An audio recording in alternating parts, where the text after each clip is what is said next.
네, 오늘은 현대중공업 문제에 대해서 유룡 기자와 좀 더 자세히 이야기 나눠보겠습니다. 조업 중단이 벌써 6개월이 지났는데요. 정부가 강력한 회생 의지를 피력했는데 효과는 별로 없는 것 같죠? 네, 그렇습니다. 지난 5월 문재인 대통령이 군산을 방문했을 때 전북에 친구를 자처했었고요. 6월에는 이낙연 총리가 조금만 기다려달라는 시간을 요청했었죠. 네. 6월 중순에는 경제정책을 총괄하는 장하성 청와대 정책실장이 전북도청을 찾아서 해법을 논의하기도 했지만 달라진 게 없습니다. 주목할 것은 당시 장하성 실장의 말인데요. 현대중공업은 개인 기업이기 때문에 예산을 쏟아부어봤자 오너에게 도움이 될 뿐 낙수 효과는 크지 않다. 차라리 전라북도가 조업 재개가 아닌 다른 공공적 성격의 사업을 요구한다면 그걸 해드리고 싶다라는 언급이었습니다. 네, 말씀을 듣고 보니까 이 조업 재개는 국제 경기에 따라 좌우되는 문제라고 볼 수 있겠네요. 네, 그렇습니다. 기업 입장에서도 자신들의 재산인 군산 도크를 놀릴 이유가 하나도 없습니다. 경기가 회복되면 자연스럽게 가동을 재개하겠죠. 네. 하지만 국제조선경기회복세가 예상보다 더딥니다. 권오갑 현대중공업 부회장이 지난 10월 국정감사에서 2019년 재개도 불가능하다고 말한 것이 현 상황에 대한 정확한 진단이라고 볼 수가 있습니다. 네.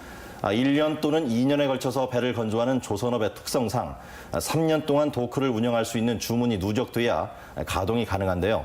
수주 물량이 획기적으로 늘어날 조짐이 없습니다. 네, 당장 조업 재개가 불가능하다는 건 전라북도도 마찬가지고 군산시도 인지를 했을 텐데 그동안은 어떤 노력을 했나요?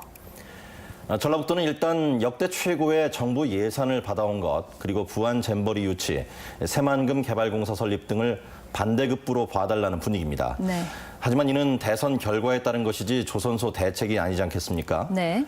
군산시 역시 통영 같은 대규모 프로젝트가 없다 보니 조업 재개만이 대안이라는 입장을 표면적으로 고수하는 가운데 신시도 자연휴양림 용역비 3억 원, 근대 해양전망대 용역비 1억 원 확보를 성과라고 말하고 있지만 매우 초라한 수준입니다. 앞서 통영의 사례도 보셨습니다만 이제라도 군산시의 미래를 다시 설계해야 될 때가 아닌가 싶네요. 네, 그렇습니다. 스웨덴의 말메라는 도시는 2002년 조선업 몰락으로 위기에 빠졌을 때 식품이나 바이오, 신재생에너지 등 신기술, 내수 산업으로 활로를 연 대표적인 사례입니다. 네. 그런데 경상남도가 한국의 말메를 자처하고 나섰습니다. 조선소가 재가동되더라도 언젠가는 4차 산업혁명에 충격을 받을 것이라는 우려 때문이겠죠. 네. 지역 경제를 떠받치던 산업 구조를 일시에 바꾸는 것은 결코 쉬운 일이 아닙니다. 하지만 이 정부가 타당성 있게 지원할 새로운 프로젝트를 수립하고 성공적으로 관철시키는 것, 이것이 새 정부에서 군산의 미래를 만들어가는 과정이 되리라 생각합니다. 네, 군산시를 위한 획기적인 대안 지켜봐야겠습니다. 유룡 기자 수고하셨습니다.